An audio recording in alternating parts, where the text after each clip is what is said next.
Israel Hamas युद्ध रुकने का नाम नहीं ले रहा है।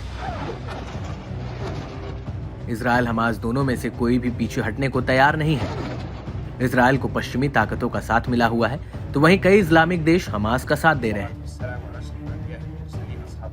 अब हमास ने एक और इस्लामिक देश पाकिस्तान से मदद की गुहार लगाई है। हमास ने पाकिस्तान को इजरायल को धमकाने का अनुरोध किया है। हमास का कहना है कि अगर परमाणु हथियारों से लैस पाकिस्तान धमकी दे तो इजरायल गाजा पट्टी पर हमला रोक सकता है।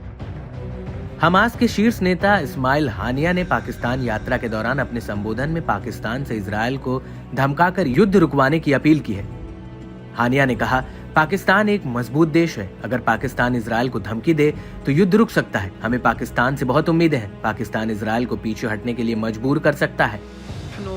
हमास ने बीते हफ्ते पाकिस्तान की राजधानी इस्लामाबाद में इस्लामी विद्वानों के साथ एक बैठक भी की थी, जिसके बाद ही हमास के इस बयान की पाकिस्तान में लगातार चर्चा हो रही है। हालांकि पाक सरकार का इस पर कोई बयान सामने नहीं आया है। इससे पहले पाकिस्तान ने गाजा पर हमले को लेकर इजरायल की निंदा की है।